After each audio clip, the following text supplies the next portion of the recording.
ancient times, agriculture has been the foundation of Indian economy. Nearly 67% of our population is engaged in agriculture or agriculture-related activities.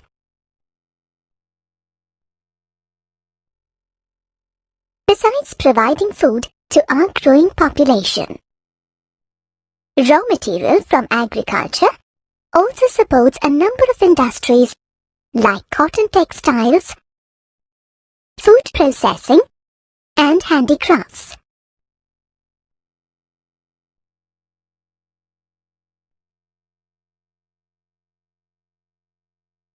With the introduction of machines, chemical fertilizers, and research for better farming techniques, cultivation methods in India have changed a lot over the years. Let us explore the main farming systems practiced in India. One system of cultivation, practiced in several parts of India, is called primitive subsistence farming.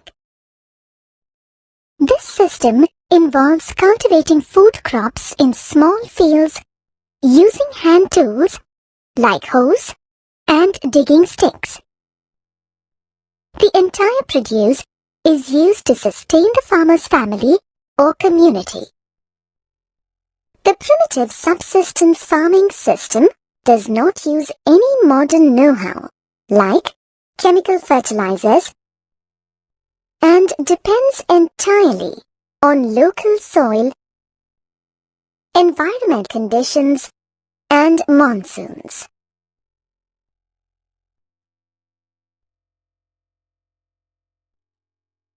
Primitive subsistence farming involves hard manual labor, and often all members of the family have to work in the field. This system of farming is slash and burn agriculture, where farmers clear areas of forest for cultivation. When the fertility of the soil decreases, the farmer clears a fresh patch of land to cultivate. Crops such as corn, rice, and millets are grown in this type of farming. Although this form of shifting cultivation allows the soil to regain its fertility naturally, it gives very poor yields to farmers and leads to large-scale destruction of forests. Besides India, slash and burn or shifting cultivation is practiced in many parts of the world and is known by different names as shown on this map.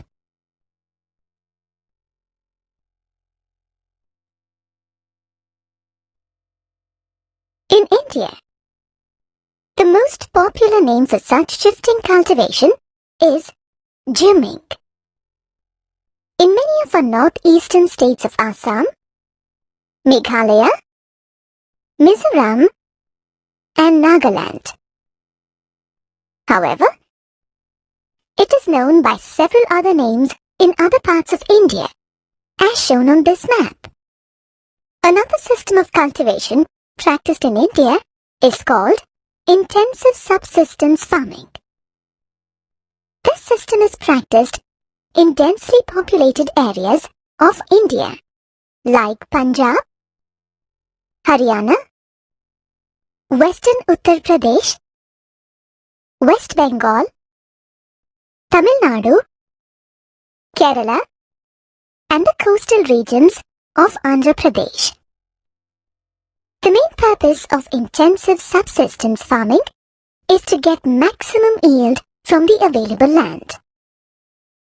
Thus, extensive irrigation methods and large quantities of chemical fertilizers are used in this system of farming. Farmland repeatedly gets divided amongst successive generations of farmers. Thus, over time, a large farm is reduced to much smaller, individually owned fields. This decrease in landholding further encourages farmers to use all available means to increase their yield. This puts a lot of pressure on farmlands.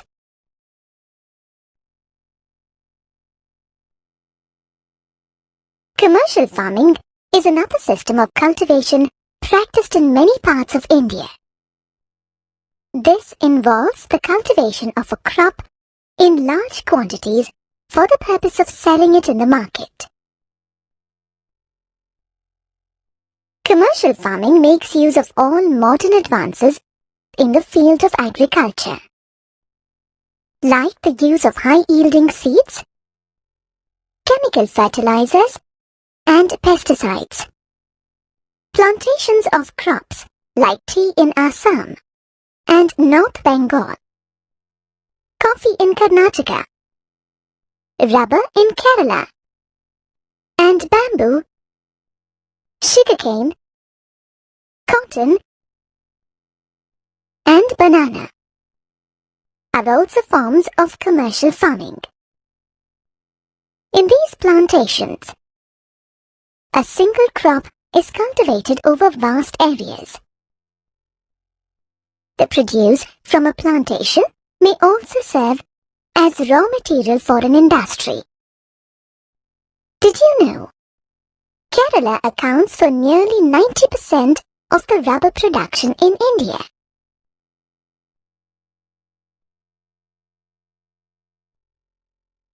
The cultivation of a crop can be classified as commercial or subsistence farming, depending on the area where it is grown. Observe this map showing the rice growing areas in India. For a farmer in Tamil Nadu, rice is a subsistence crop since it is his staple diet. However, for a farmer in Punjab, rice cultivation is commercial farming, as he does not grow it for personal consumption, but for profit. Did you know? Punjab is called the granary of India, as it produces 14% of India's cotton, 20% of India's wheat, and 9% of India's rice. Oilseed crops, like groundnut, are a commercial crop in India and forms the most important portion of its agricultural economy. Its production is mainly in 4 states, namely Gujarat, Andhra Pradesh, Karnataka, and Tamil Nadu. From food grains, spices, oilseeds, fruits and vegetables, to commercial crops like tea, coffee, and sugarcane, the variety of crops grown in India is truly amazing. Just like we experience several seasons in a year, agriculture in India also follows 3 distinct cropping seasons.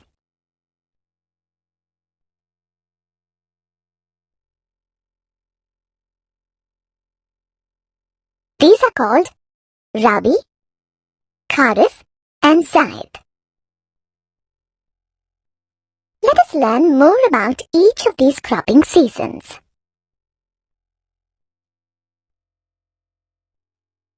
The Rabi season is in the months of October to December, when the crops are sown. The crops are harvested the following year in the months of April to June.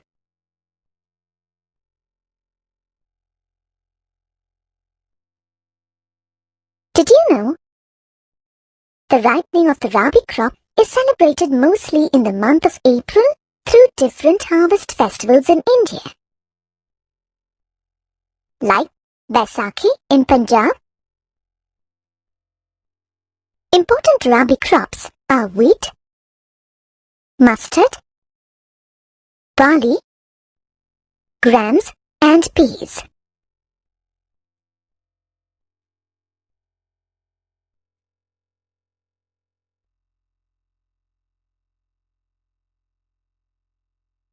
The important areas of rabi crops are Punjab, Haryana, Uttar Pradesh,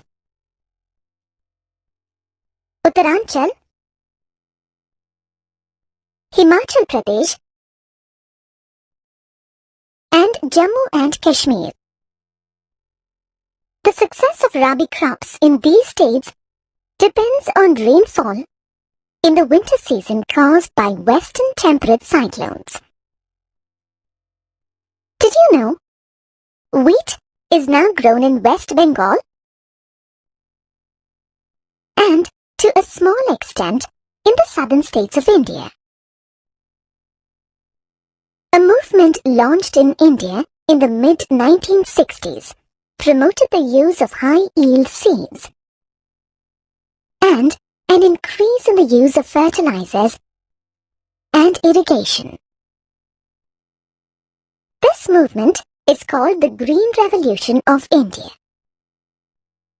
The success of the Green Revolution in the northern states has played a major role in the growth of rabi crops.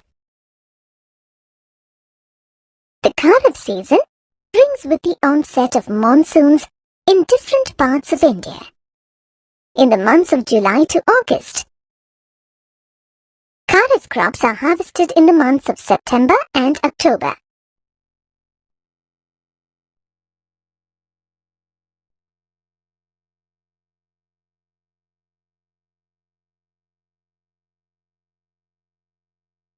Important Kharif crops are rice, maize, millets like jowar and bajra, pulses like arhar or tur, moong and urad, fiber crops like cotton and jute, and oil seeds like groundnut and soybean.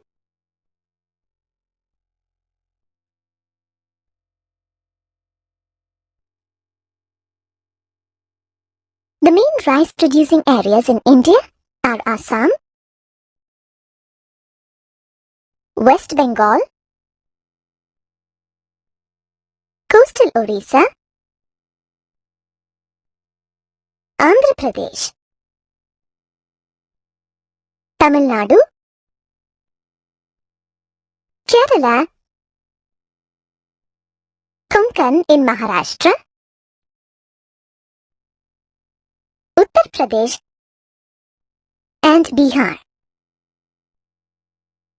In recent times, rice has become an important commercial crop in Punjab and Haryana also. The summer months between harvesting the rabi crop and sowing the kharif crop are called the Zaid season.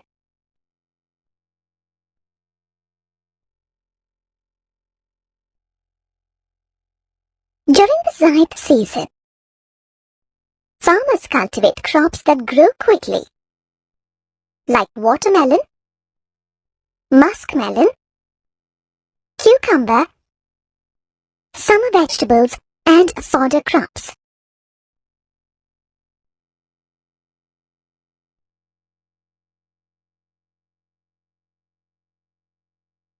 Did you know? Some crops are grown in both Rabi and Kharif seasons. Sesame is a Kharif crop in North India, but it is grown in both Rabi and Kharif seasons in South India. Next time you go to buy groceries, take a closer look at the different varieties of food grains, pulses, spices, oil, tea, and coffee available in the shop. All these come from crops grown by farmers in different parts of India, depending on the type of soil, ways of cultivation, and climatic conditions.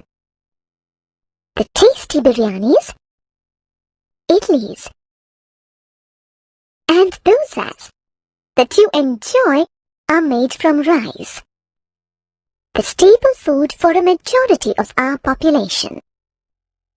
India is the second largest producer of rice in the world. Rice is a kharif crop that requires a high temperature, above 25 degrees Celsius, and humidity, and more than 100 centimeters of rainfall for proper growth. The main rice-producing areas in India are the coastal and delta regions, and the northeastern states. The development of irrigation facilities has enabled rice cultivation in Punjab, Haryana, western Uttar Pradesh, and parts of Rajasthan, where rainfall is less.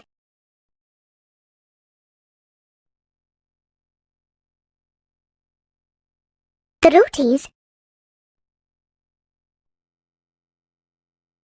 and mouth-watering puris and kachoris of North and Northwestern India, and the delicious biscuits, cakes, and bread that you eat are made from wheat or wheat products.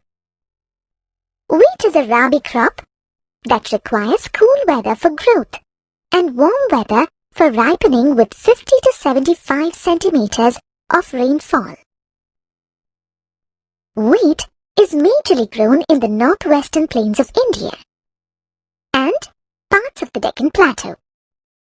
The main wheat-producing states are Punjab, Haryana, Uttar Pradesh, Bihar, Rajasthan, and Madhya Pradesh. What do makki di rotis from Punjab, the cereal flakes you eat for breakfast, and the sweet corn soup in a Chinese restaurant have in common?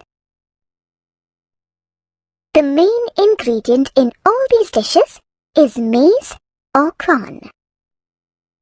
Maize is majorly a kharif crop, though it is also grown in the rabi season in some parts of Bihar. Maize grows well in old alluvial soils at moderate temperature from 21 to 27 degrees Celsius. The major maize-producing states in India are Karnataka, Uttar Pradesh, Bihar, Andhra Pradesh, and Madhya Pradesh. When we talk about food grains, we immediately think of rice and wheat. However, several other food grains like jowar, bajra, and ragi are also grown and consumed in India. These food grains are together called coarse grains or millets. Coarse grains are also used as animal feed. Jowar, also called sorghum, is the third most important food grain grown in India. This is a rain-fed crop that requires little or no irrigation. Maharashtra is the leading producer of jowar. Other important jowar-producing states are Karnataka, Andhra Pradesh, and Madhya Pradesh. Bajra grows well in shallow black soils and sandy soils of Rajasthan. Rajasthan is the leading producer of bajra that forms an important part of the diet of the people in this region. Other important bajra producing states are Uttar Pradesh, Maharashtra, Gujarat, and Haryana. Finger millet or ragi is known for its high nutritional value. Ragi grows well in almost all types of soils, like red, black, sandy or loamy soil. Karnataka is the leading producer of ragi. Other important ragi producing states are Tamil Nadu, Himachal Pradesh, Uttaranchal, Sikkim, Jharkhand, and Arunachal Pradesh. India is the second largest producer of sugarcane in the world. Sugarcane grows in many different kinds of soils. The crop takes almost a year to mature and requires a hot, humid climate with around 75 to 100 centimeters of rainfall. Uttar Pradesh, Karnataka, Maharashtra, Tamil Nadu, Andhra Pradesh, Bihar, Punjab, and Haryana are the main sugarcane producing states in India. When you buy cooking oil, soap, cosmetics, or expensive wall paint, you are buying a product made from vegetable oil extracted from crops called oil seeds.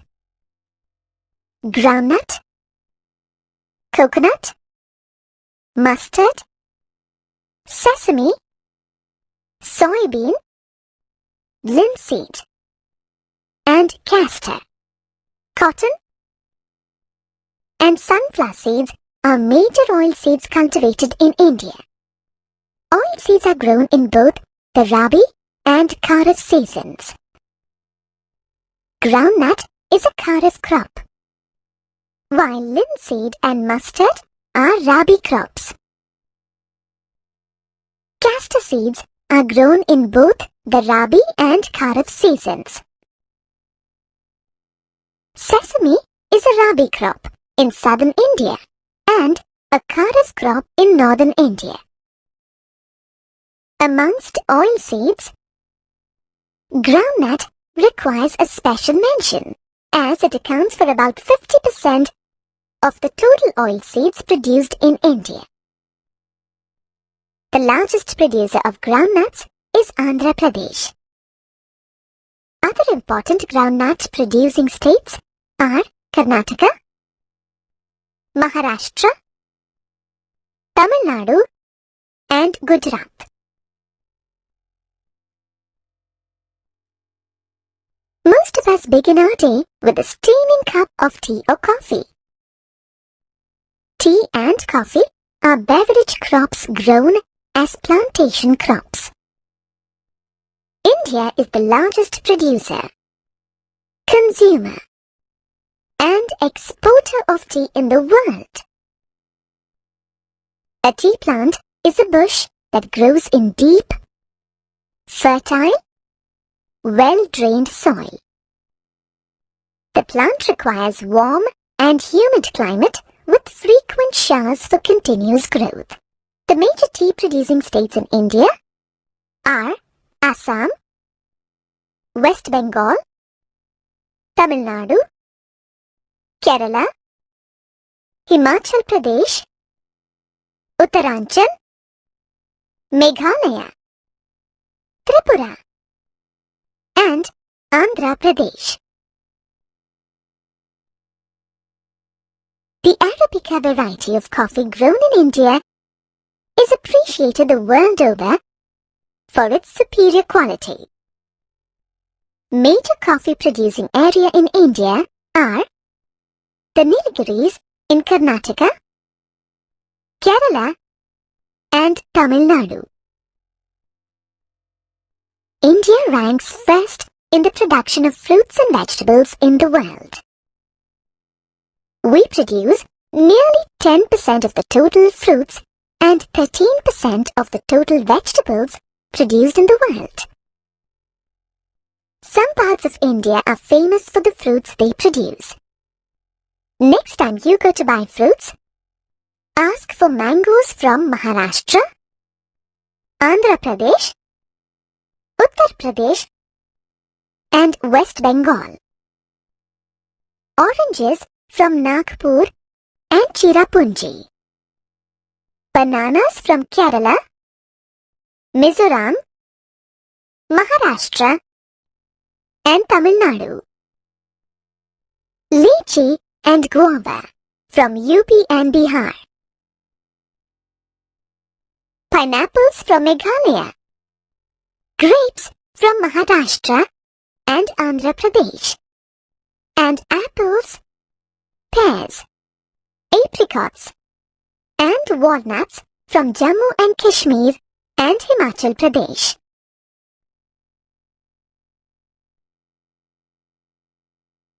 The pencil eraser you carry in your pencil box and the balloons that you put up in a birthday party are made from the same material that is used in making the tires that take the enormous weight of a jumbo jet. This material is called latex and is derived from a non-food plantation crop called rubber. Rubber trees grow well in regions with hot and humid climate and over 200 centimeters of rainfall every year. Kerala, Tamil Nadu, Karnataka, Meghalaya and the Andaman and Nicobar Islands are the major rubber producing regions in India. The cotton uniform you wear, your jute school bag, the hem twine you see being used to tie things together, and your mother's silk sari are all made from natural fibers. While cotton, jute, and hem are grown as fiber crops, silk is obtained from cocoons of silkworms fed on mulberry leaves. India is the second largest producer of cotton in the world.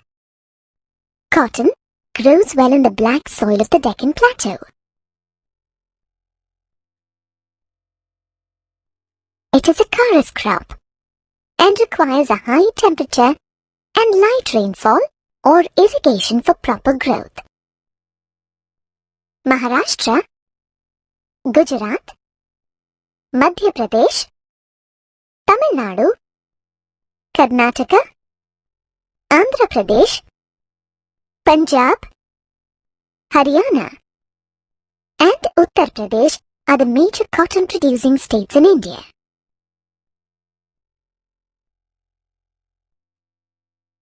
Jute grows well on fertile, well-drained soils in regions where floodwaters renew the topsoil every year.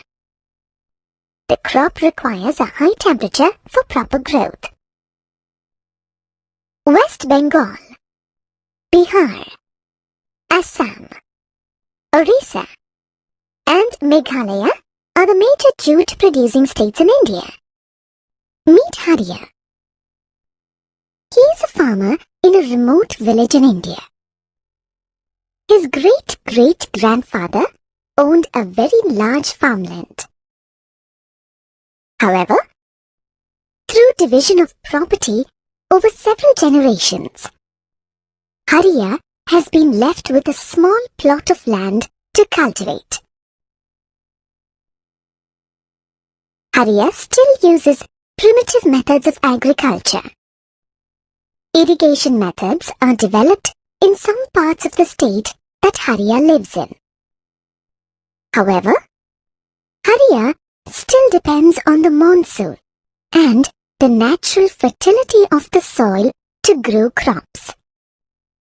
To buy seeds, every year, Hariya takes a loan from the local money lender, who charges high rates of interest.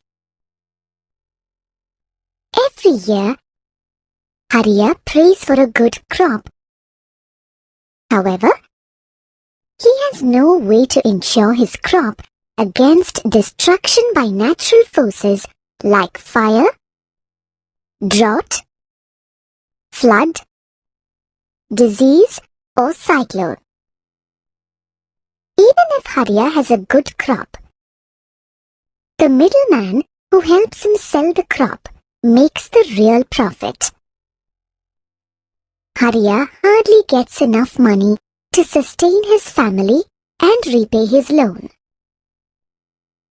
The problems faced by Hariya have been faced by farmers in India for centuries. These problems lead to poor yield, and many farmers abandon agriculture to find other vocations.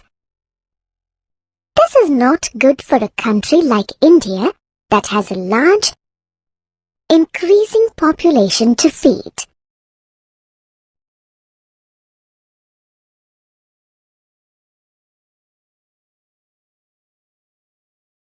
Realizing the importance of new technology, institutions, and bodies to improve the lot of farmers, the Government of India took several initiatives after independence. The land reforms initiated in the first 5-year plan aimed to abolish zamindari and consolidate land holdings. The consolidation of land holdings involved combining adjacent small fields into single large farms and encouraging individual landowners to do cooperative farming. The Government of India introduced major agricultural reforms in the 1960s and 1970s that came to be known as the Green Revolution in India. The major highlights of these reforms were providing high-yielding varieties of seeds and fertilizers to farmers, and developing large-scale irrigation facilities to allow them to grow 2 crops in a year. There was also a white revolution led by Dr. Verghese Kurian. Kurian and his team invented a process of making milk powder and condensed milk from buffalo milk. Conventionally, this was done using cow's milk. The benefits of land and agricultural reforms were limited to a few areas in the country.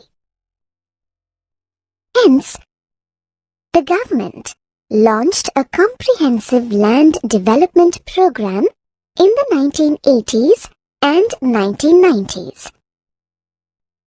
The main highlights of the land development program were insurance cover to farmers against damage to crops and setting up of rural banks and cooperative societies to provide them loans on easy rates of interest.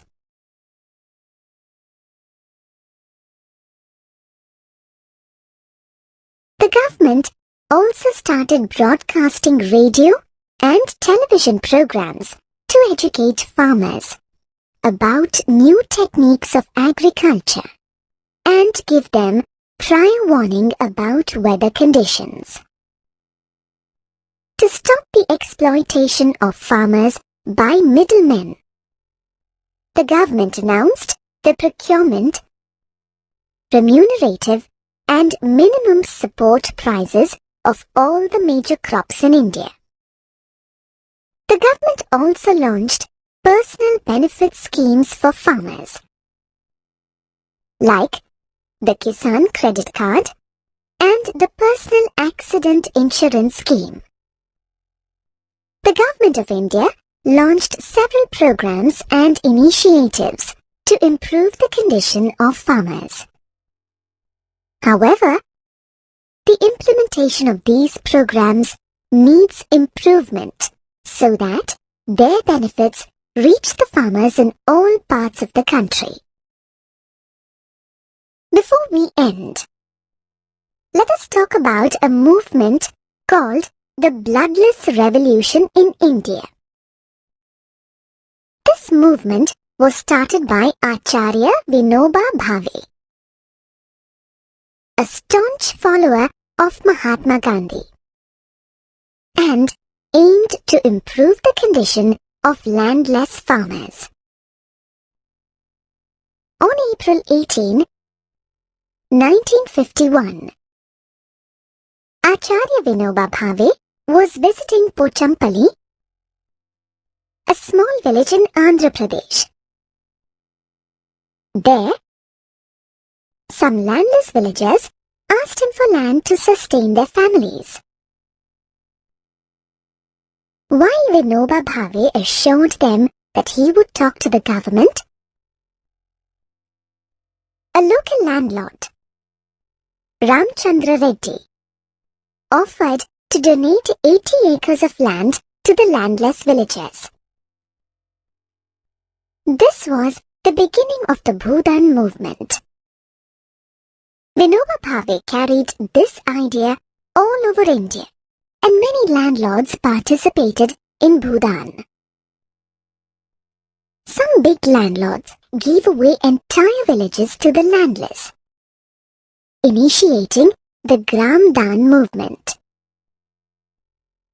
While most landlords participated in the Bhudan and Gram Dan movements in good faith, some of them were forced to donate their surplus land when the government imposed the Land Ceiling Act. Under this act, no individual or family could own more than a certain quantum of land. You may often come across people asking you what you want to become after completing your education. Today, you have so many options available. If you look around, you will see that people follow many different professions based on their educational backgrounds. However, the largest number of people in India is employed in the agricultural sector. According to a 2001 study, agriculture provides employment to around 63% of our total population. Observe the graph shown here. It shows the contribution of agriculture, services and industry to India's GDP from 1973 to 2005. Note that the share of agriculture in our gross domestic product, or GDP, is showing a declining trend.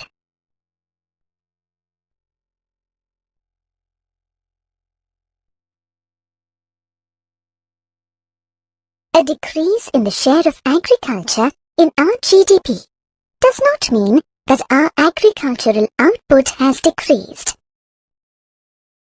It means that the growth in agriculture is slowing down and is much lower as compared to the growth in industries and services. This is not good, since a slowdown in agriculture will ultimately result in a decline of our economy.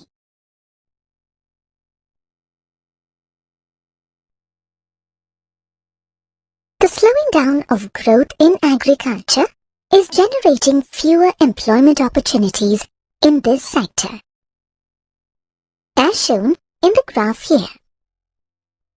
This is really alarming for a country like India with a vast, expanding population to feed.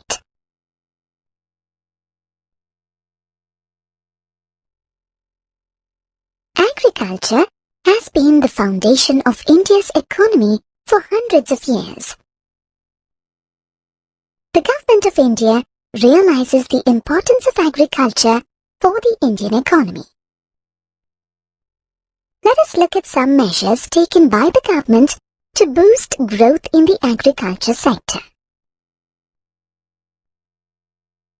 The government set up institutions like the Indian Council of Agricultural Research, ICAR, and the Indian Agricultural Research Institute, IARI, and several agricultural, veterinary, and horticulture universities.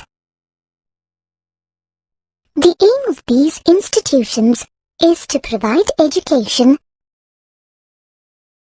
and research and development facilities for the modernization and growth of agriculture in India. As you know, the monsoon still plays an important part in Indian agriculture. Thus, the government has also developed better meteorological facilities for more dependable weather forecasts and improved infrastructure in villages. Despite the government's efforts, we just saw that the figures indicate a slowing down of growth in the agriculture sector.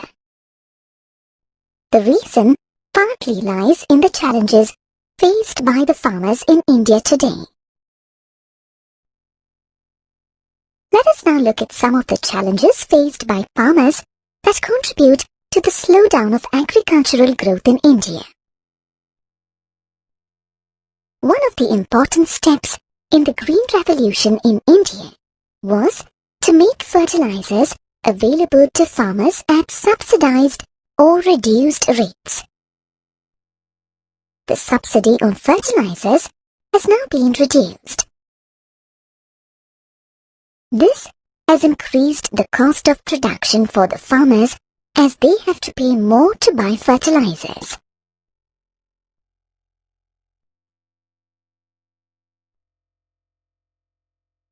If you go to a supermarket, you can find imported fruits, vegetables, and even pulses, cooking oil and sugar competing with Indian products. A reduction in import duties on agricultural items has brought another challenge to the Indian farmers in terms of international competition. Despite continuous efforts of the government, a lot still needs to be done to improve the irrigation and power facilities for the farmers. Rural infrastructure facilities like roads and markets also need to be further developed. Faced by these challenges, many farmers today are looking for other means of employment for themselves and their children.